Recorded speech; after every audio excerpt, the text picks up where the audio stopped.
dope. Your man Critique. Watch your mouth. And your boy Mugu. Hey, we back hitting you with another hot review. Man, this is one of those classic movies. It's a Spike Lee joint.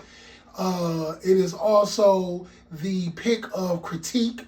And we also have a very special guest with us, Mr. Rod Beard. Rod Beard is in the house. Yeah, so what I'm going to do right now is I'm going to pass it to my man Critique. He going to bring us in. All right. Well, like Mugu said, it's a Spike Lee joint. It is my pick, but I forego my pick to our guest. He picked School Daze. And, you know, I'll bring him in like Steve Harvey bring in the kings of comedy. You have a member of a Phi A Fraternity Incorporated, 1906. You have the national spokesperson for the academic games. You also have a very playing tennis player. It has been said that he has a serve over 100 miles per hour. I have yet to see it, but it has been confirmed by my cousin. And she don't lie. She don't lie for games. She don't lie, period. So I still haven't seen it. You have a very articulate young man here who is in charge of the writers of the Detroit News in the sports section. Everybody has to report to this man to make sure everything is well and said and done online and on paper. My cousin, Rod Beard here. Yeah. That's a whole lot of sauce. You put sauce on the side. You got 3 different sauces to go with it. Exactly. Yes, sir. No, it's good to be here. I appreciate it. Thank you, man. And we appreciate you blessing us with your time today.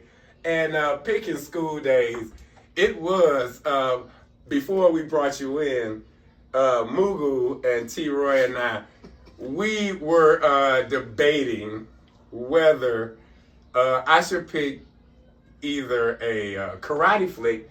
They had the first 2 picks in February. And I was like, dang, we ain't even do nothing for Black History Month. But they was like, Black History Month is actually the whole year. I got to roll with that. So when I called you and asked you to come on, you actually had said that it's Black History Month, and you ain't know nothing about the karate flicks or. I mean, we could have done the kid with the golden arm if we were gonna do something karate wise. We could go there. Well, you know what? I didn't say. Cut. You know what? You know what? But it's still a classic, man. Hey, It's we're still a gonna classic. circle the wagon with that one. It's still a classic. So we're going to give it on to Rob. My first question is, what made you pick School Daze out of all movies? What made you pick School Daze? I wanted to go The Wiz because The Wiz has its own special place, but School Daze I still quote School Daze lines when I'm just walking around I'm from Detroit. Long time. Right. But it has such significance with people, a lot of Black people learning about the college experience and what it really means. And it's in the same time frame with A Different World. And so between those 2 things, the TV show and then the crossover, you're getting Kadeem Hardison, you're getting Jasmine Guy, you're getting them at the same time that they were doing Different World. They kind of moved them over and said, well, yeah, we're going to put you in School Daze too as the representatives of what this means. So it has that dual significance. And just when I saw the movie, it's like, yeah, I really want to go to college. I want my weekends to be like that. If I got one weekend per year that's like that, I'm doing all right. Exactly. True indeed. And, of course, y'all always see my colors, like, here and there. He's also a graduate of the University of Michigan in Ann Arbor. The real one, not the one in Dearborn. I say the real one. The one in Ann Arbor. You deep in it. So I'm going to start with my review. What can I say about this movie? Except that number one, Spike Lee was an up and coming producer, director, all of that, and he had a limited budget. Was this his first joint, or was it? She's Gotta Have It. She's Gotta Have It. She's Gotta Have It was the first one. Okay, and then he came budget. That got a little bit bigger for School Days. I really do like how he contrasted the light skinned blacks against the dark skinned blacks. I guess hood, bougie, and the relationship between the two that goes like you would liken to see that if you went to a HBCU. It's kind of like that. You know, the AKAs are pretty much the light-skinned, quote-unquote, pretty girls. The Deltas are pretty much the dark-skinned, down-to-earth, females. The Q Dogs are pretty much the raw and untamed, just wild guy frat. The A5As are pretty much the upstanding, smart guys. The Kappas, supposed to be the pretty guy, the pretty dudes or whatnot. So there is an issue, or I would say there is I don't want to say so much of a problem. I would say discourse. Yes, it's a discourse when it's all really supposed to be black folks getting along, but that's just where we're at. And Spike Lee really focused on that. Yeah. Oh, I'm sorry. And then you have the guys and the girls that don't pledge. Yeah. They are the awakened college students. Like Furious, not Furious style. I mean, pretty much. And so Spike Lee did his research on this. I went to a HBCU, and it is like that. And the dialogue was nice. He had the comedy there. Yeah. And as far as him just starting off, we didn't know who Spike Lee was. We were just glad that there was a lot of black people in the film. Yeah. And we didn't know where he was going to go, after this movie. Actually, didn't nobody even care at this time. We was just happy. I was just happy that it was Jasmine Guy was in there, Tisha Campbell. Mm-hmm. Man, it was so many iconic scenes in this movie that I'm pretty sure that we'll bring it up. But as far as this movie is concerned, of course, I got to give it a full cup with a shot of Bardstown. That is a first level bourbon, slow malted. Slow malted, and the taste just one of one. It just goes down your throat and it warms you up. So I have to give it a full cup with a shot of Bardstown. This movie was definitely groundbreaking in so many ways. Mm-hmm. And it was a nice pick. What you got, T-Roy? So I got a lot of good memories with this one. I remember I was real young when it came out. I probably was about 8 or 9 years old. I was a kid, but I remember this along with A Different World. Like y'all was talking about how it's in the same time frame. Was like the things that made me want to go to a black college when I grew up. And being, when you're young, you kind of have a warped sense of like reality. So in my mind as a kid, I felt like School Days was the prequel to A Different World. Because a lot of the actors at that time, Jasmine Guy, and Ron, he's in it. Yeah. He was one of the gamblers, and Tisha Campbell was on it. Julian, who was Whitney's boyfriend, he's one of the Gammites. Kadeem. Kadeem Hardison. So there's plenty of people that was in this movie. A lot of good memories, a lot of good actors. This is definitely like probably top 5 Spike Lee movies for me. It's definitely in the top 5. Definitely. Okay. I love the whole college experience. So much happened in those 3 days for what was it, homecoming weekend. A lot of iconic lines. Definitely, I'm gonna have to full cut this one. I'm gonna give it a 5th. It's definitely one of my favorite movies. Okay. Favorite Spike Lee movies. I don't put it in my top 10 all-time movies, but definitely top 5 Spike Lee movies. Not the 5th. The 5th for what? Yeah. 5th? Exactly. Yeah, man. So if y'all don't know already, you know what I'm saying, it's the Red Cup Review.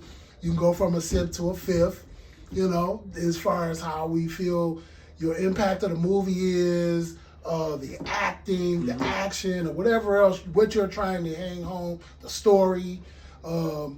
Did your third key bring you the right donuts? We finding all that stuff out. Yeah. So, man, this movie, again, very iconic. Spike Lee, definitely one of the great directors, man. Again, going back to She's Gotta Have It, and everything he made, Jungle Fever, all that stuff that come up to this point, man. A lot going on in this movie, which what would be as to a campus. There's a lot going on a campus, and you know, it's the fight that a lot of people don't even really probably don't talk about as much this day. Colorism, you know, even within our community, you know, wannabes and jigaboos. Yeah.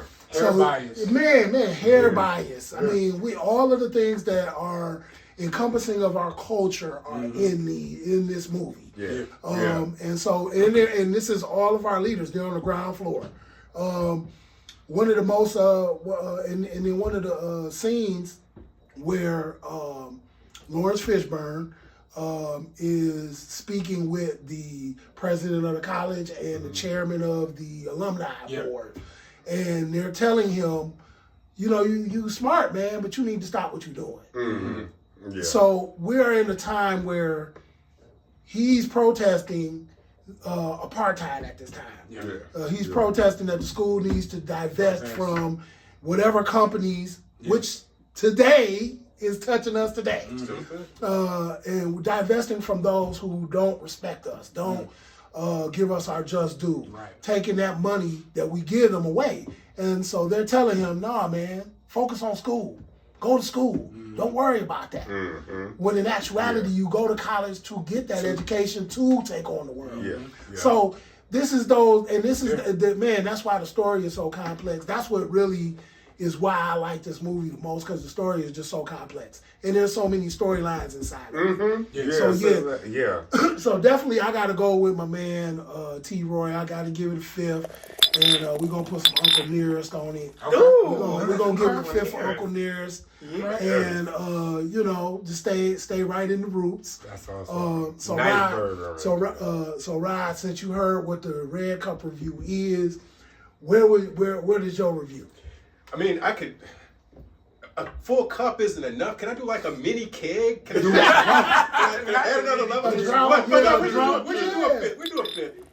Actually, you can go as far. Hey, everything. I'm gonna do a mini keg. The whole shelf.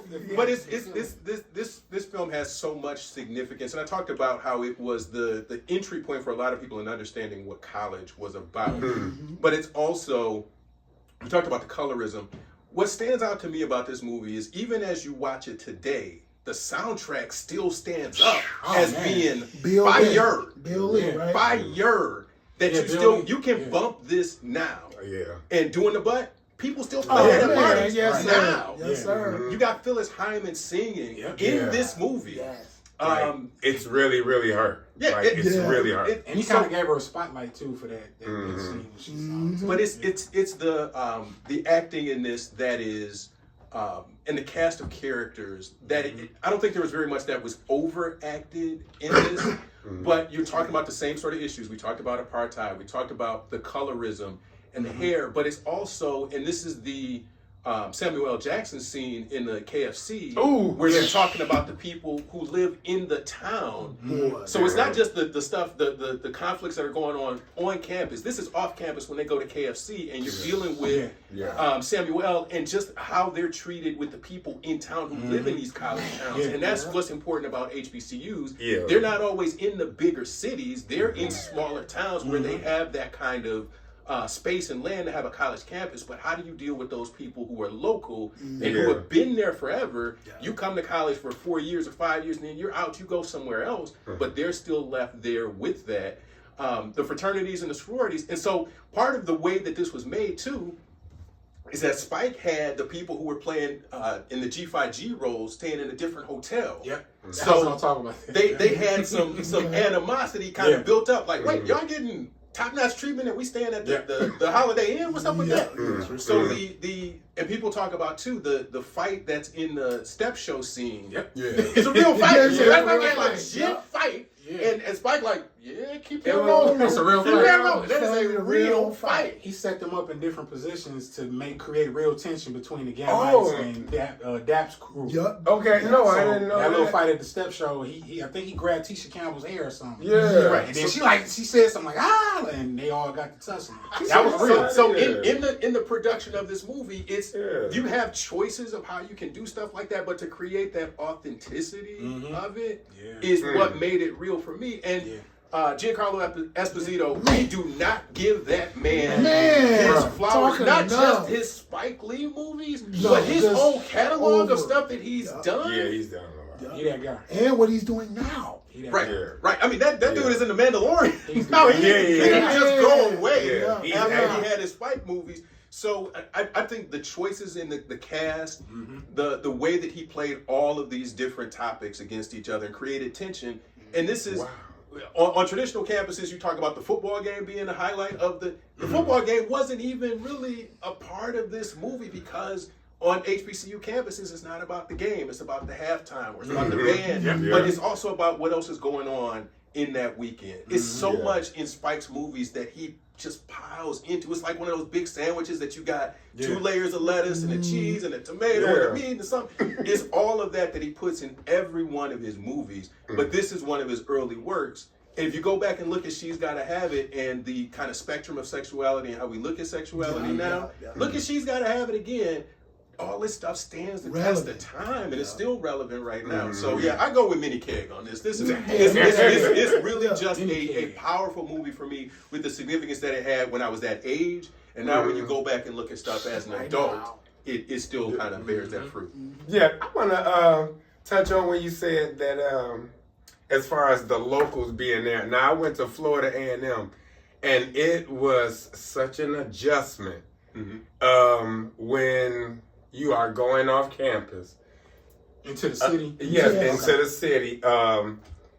Like he said, it's not like just because it's a college, it has a radius or a circumference of college stuff. Now, once you go off campus, you're in the city, and it was an adjustment because especially being. If you're from Detroit or Chicago, it's an adjustment and how you react and how you get approached by locals by the way you dress, the way you talk, and they think that you're better than them for some kind of in time. I found out that it's like, you think you better than us because you dress a certain way. You might think you got money because you hear. Right. At college and stuff, and we know how much it takes to go to college. And it was a few instances to where, people I know and myself, like you get into fights with locals. If you got that type of attitude, which I'm from Detroit, which I did, you get into fights. I'm tired. No, dog, I'm just a regular old cat. It's just the way I dress. That is so true. That is so true. And people didn't. College students then either got locked up or had to go home because they didn't got into some trouble because of this certain situation, and that's so true, and it still goes on today. I go to homecoming every year, and it's still today to where you've talked about it. You know, I'm in the Florida A&M alumni page, and it's still talked about. That is, that's a real thing. Okay. And I just wanted to hit on that, and and especially that KFC scene to where you mission men, they'll make fun of you and. Man? What do you want? All of that. Yeah, and even within the student body, when he was like, when Giancarlo Esposito was like, you can watch to see your ass back to Africa with that shit. Yeah, it's an internal struggle even amongst our own folks, and it's still relevant today. And that was an interesting point, but I did not know that was a real fight. Right, but the interesting thing in that too is that a lot of this is just based on stereotypes that people kind of got the cursory and surface level view of what they thought about other people. Well, y'all jigaboos gonna do this, y'all wannabes do this. And they didn't really get to know the people. And that's where we are right now in our political scene is there are labels to stuff, but do you get to really know why people think what they think, or you just kind of take the top line and say, oh, well, you watch Fox News or you watch CNN and that's what you are. Well, maybe there's a reason I think the things that I do. So that, again, this is 1986, 87 that we're talking about this movie, and it's still relevant today. Yeah, definitely. That is, dang. And Spike Lee just let it go on. He put that in the movie. Filming. He put it in the movie. It's like a technique that directors use. John Singleton did it with Higher Learning. He took Ice Cube's character, which he was the Black Revolutionary, and took the skinhead guy. He put them next to each other and had them just say certain things to each other in the character, just to build the tension between them. So they'd really be in character when the scenes come. They had the fist fight in the cafeteria in the movie. So that's the technique directors do. You know the other one in Boys in the Hood. When the shooting, Did he I shooting tell in y'all the air, about when he that? shooting the machine gun in That's the a air. real reaction. That was a legitimate reaction. Everybody, you can't get everybody in that big scene, and that's why he chose a wide shot on that to see everybody ducking at the same time, because they didn't know that those were going to be real. It was rumored that the scene was going to the movie was going to get shot up. Yeah, you talking about the dude. When he's like, we got a problem. Yeah. So when they was on Crenshaw, and he went back and got his gun and he shot it in the air. That was real because, and when you see the wide shot, everybody ducks down at the same time. You can't mimic that because those are real gunshots and everybody just knew. And watch this.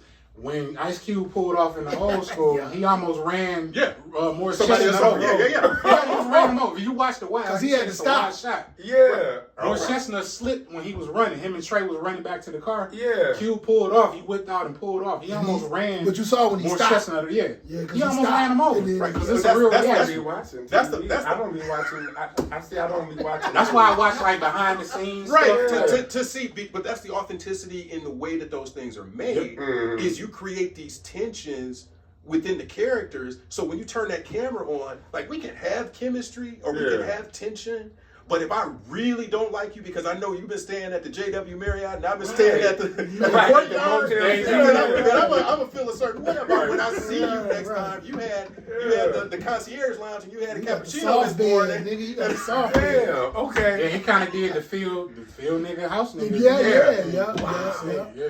Okay, I say I gotta go back and once again, Mughal and Troy always want to make me out to be less interested in our job. But the thing that we can only talk about, you lived. You see what I'm saying? Right. Like you speaking from the KFC scene. Oh, you really had seen that. Yeah. You've seen that before. And I would believe like going to clubs. Because it's a mix of everybody. School cats and people and from you was an athlete too, so especially you talking all the way down in Florida. Tallahassee, Florida. They dress in a certain kind of way. You can just pick out a Detroit dude, a Chicago dude, and a New York dude. You can just pick them out. You can, like, your IQ could be -2. You can pick out those cats, and right then and there, Like we're Proud. supposed to be better than anybody else, and You get that's where the education. tension starts. You get your education. Right. I'm in the street. I want to get an education. I'm Yeah. staying right here, but you know, and I never looked at that part. But to your point about the going to an HBCU, even at Michigan, we were talking about, okay, it's Howard's homecoming this weekend. You going? Okay, well, let's jump in the rental car and we're gonna be down there. We went to Atlanta just on Friday night. We decided we were going, rented a car, and Saturday morning we were on the road trying to get there for Howard's homecoming. It was just one of those draws that no matter where you were, no matter what school you went to, it just drew you because you knew there was going to be something fun that was there that wasn't on your campus the same sort of way. Right. Cause I got a chance to shout out to my boys off Dexter. We loped up, man, 3 cars and went to Jackson State homecoming. My boy D Brown, Mr. Detroit, he went to Jackson State. So we wound up going to Jackson State homecoming. And then our other friend, Sharice Theus, she was going to Tougaloo. So we wound up going to both of those and just really getting some of that culture, man. Because it definitely was a culture shock to most of us. And then just being down there, just like, man, you around your people and just absorbing it in. Get there the same night, talent show. Get there the night of the talent show. Never went to the game, but like you say, all the stuff around it. So, man, it definitely was an experience for me. I was out of high school probably like 2-3 years by that point. And we just decided, hey, man, we're going to woke up. My boy Dave Brown hyped everybody up. Man, we going down there. Y'all need to come down there. So we went down And there. I'm going to tell this story, too. So I went to Prairie View A&M's homecoming in Texas. And get down there, having fun. And they're like, yeah, we're going to, Mace is going to perform.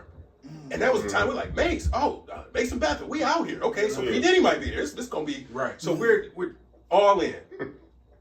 And so it turns out they said Maze. So it was Frankie Beverly and Maze. So we dressed like we going to Maze and there's a hip hop concert. And it was Frankie Beverly and Maze. It was like, that's different. Yeah, we didn't lose, but it ain't quite the same. And when you're 21, it ain't quite the same vibe that you were trying to have with Maze.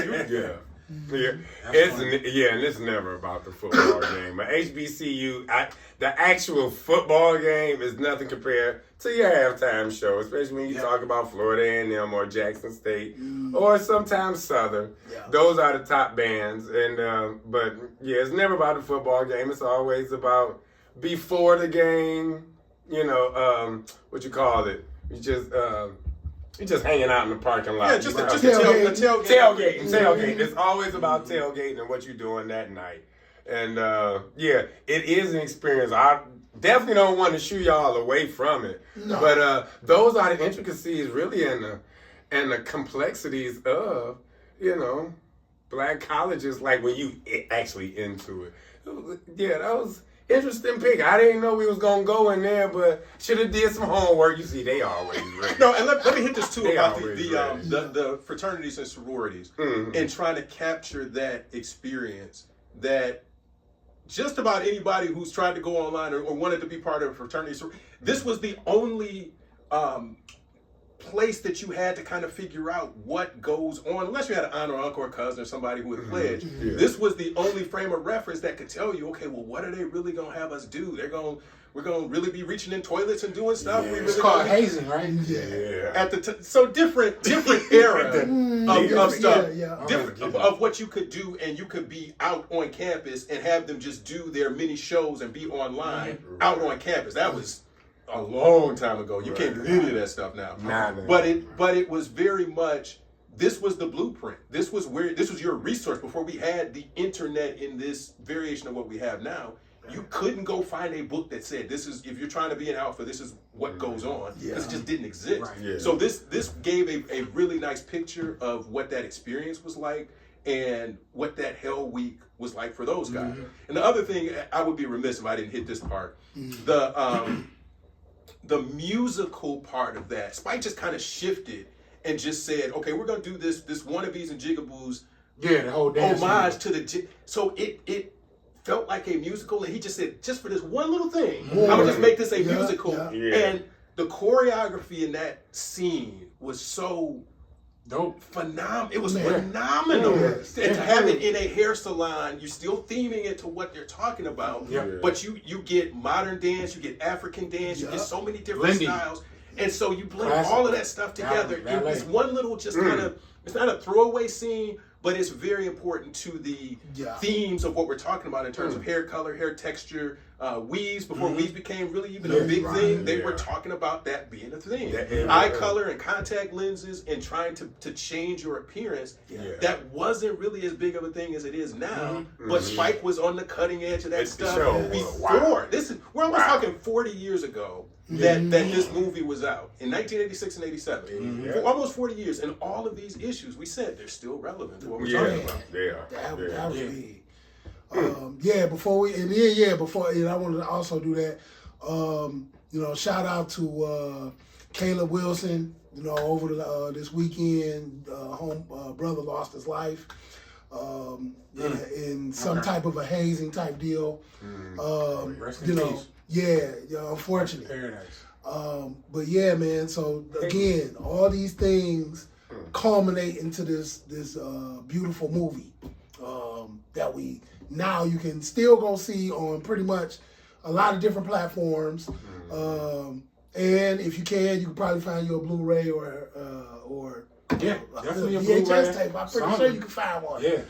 If you still got a VHS. Boy, see, and now you can switch over. Yeah. So I remember as a kid, my parents was going to a cabaret, and my pops asked me to videotape the movie for him while they was going to the cabaret on VHS. I'm sitting around. I hit the record button before they left, and I'm recording the movie. But as a kid, you fumbling around with the remote and doing this, pressing buttons. I made a mistake and hit either the pause or stop button, thinking it was still recording, and the whole movie went off. And back in the day, you don't know when it's coming back on. Unless If the TV ever. guide, you know what I'm saying? We had the TV guide back in the day. Especially that movie. Pops came on. He said, "You ain't typed the goddamn movie." What you doing? He went off on me. I wasn't even really supposed to be watching it at that age, according to them. They wanted to watch that movie so bad they had me tape it while they was at the cabaret, and that's a funny memory I got. And that was right in the middle. Like it was more like the language, and maybe a little bit of the visual. Yeah, but it wasn't. I mean, it wasn't a bad. It wasn't super ass bad. Well, when you was Tisha watching horror. I don't know. I looked around and to see if anybody was looking at me when Tisha Campbell licked what was that about? Almighty's, she licked his hairline? She licked his yes. part. I never was sexual about that. Like, well, it continued to go into a sex scene, but that part, I just looked around like, but that was his thing. That was his he's the only person I'm gonna say in the world that had a going down the middle. He had a part down the middle, and we was like, oh my goodness, like that's a thing. Like that's a thing. And like she went for it too. Like she didn't hold back. She straight like she loved Big Brother Almighty. But it's the power. It's the power. Yeah. But the thing that I look at, and especially when we talk about black movies, did anybody get shot? Was it any kind of fights? Nope. And in this Spike movie, it wasn't, because it's about so many different things. It was. Okay. So this is something that you can't. I mean, maybe outside of that scene, that might be the only thing you couldn't watch with your kids and feel like, okay, well, I'm gonna show you what college life is like. But I mean, to a degree, that is what college life is like. When you get to college and he was, I'm guessing, a senior.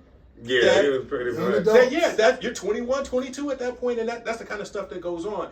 So it's just, I think it was ahead of its time in a lot of ways, because again, same time as Different World, and when Different World came out, it was just, what is this black people on a college campus, and what is this life is about, and making people want to go to not just black colleges, but to college period, based off, okay, if this is what they're doing on Different World, I can do that. That's not bad. It made it okay for a lot of people. And I'm like, that was around the time. Yeah, around this time, like I think I'm just realizing, like, wait a minute, it's actually HBCUs. Like, Right. Yeah. you know what I'm saying? Like, you ain't know. Like I said, I'm in the 10th grade at this time, and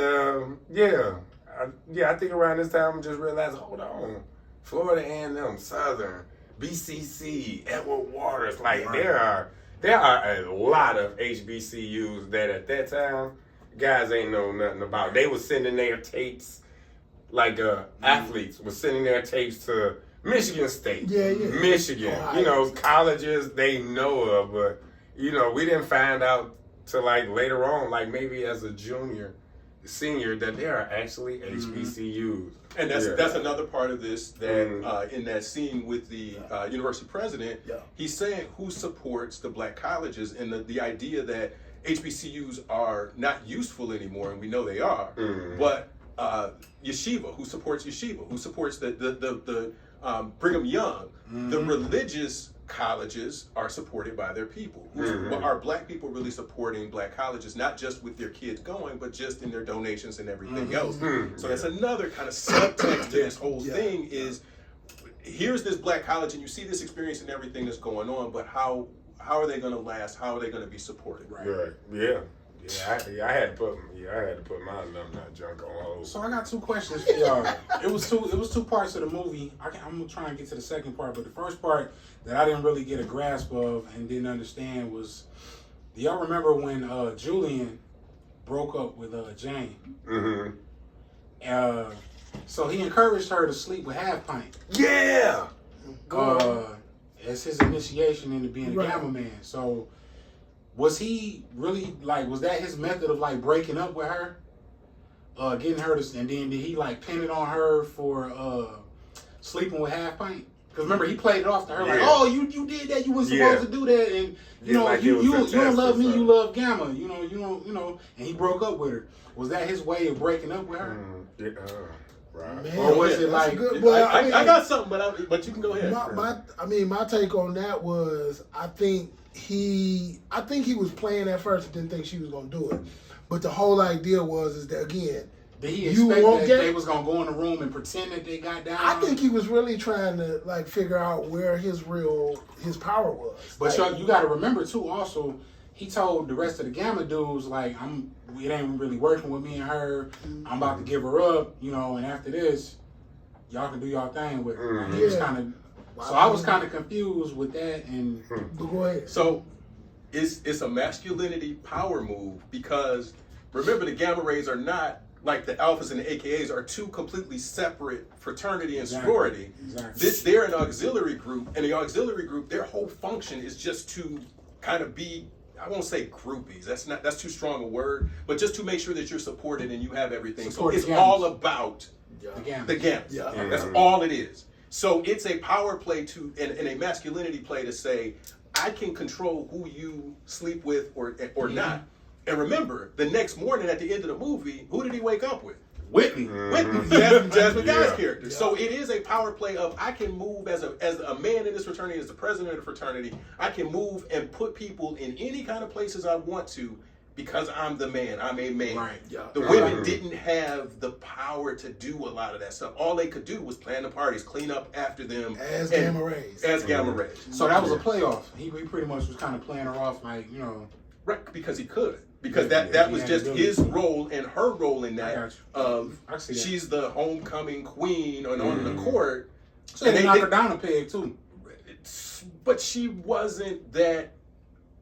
Because she kind of had that queen role among the other Gamma Rays, but not among the so even when they were about to cross and the Gamma Rays are trying to help them and help Half Pint keep his arm up, it's still that, leave them alone, get off of them, let them do it. So it's still the masculinity of the fraternity stuff, along with them just being kind of, you handle the party favors and the snacks and stuff for the stuff that we're doing. Clean up, In a sense, concubines too. Yeah. Like, you know, with the other brothers. You know what I'm saying? So. Right, because it was, she's free for y'all to kind of, whoever wants her, she's fair game. Right. Which, that ain't gonna fly. You can't put that in a movie now. Not at all. So again, 40 years ago. Almost. Yeah. And what do y'all think "wake up" means? You know, Oh. what does wake up mean for y'all? Like, It was just, to me, it just means that everything that Spike Lee showcased in that movie, the contrast of the different sides, different factions of putting all this stuff in your hair against going natural. the classes, Yeah, classism, Wake up. color. Just wake up to we all in this thing together, really, because the real enemy is, of course, And that's why the whole cast was out there. when Yeah. they did that. Yeah, everybody. Yeah. everybody came out, And that was True. poignant, definitely. That's why it's at the end. And that's why Gather I'm and gonna make this corral point. everybody. I'm gonna make this point at the end. But Yeah, the other yeah. point too was when they were trying to get on him and he was in trouble with the president, and Yeah.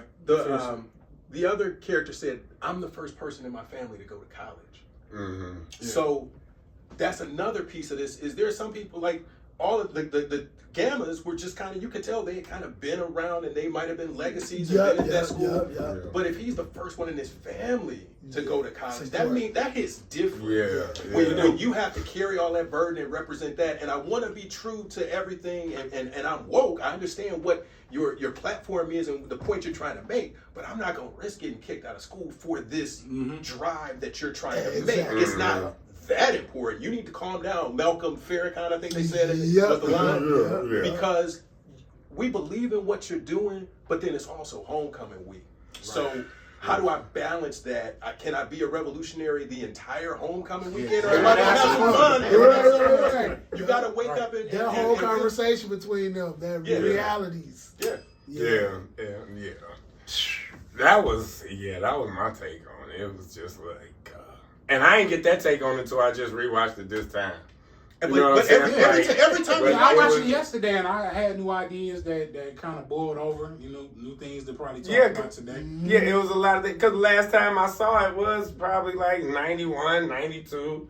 You know what I'm saying? Just on the fly. So it was still like, I was, 19, 20. So I was watching it in a 19, 20-year-old mindset. Like, I didn't look at all the things that we was talking about now. So that's something that I like to do now is go back and watch classics because your 20-year-old self sees it one way.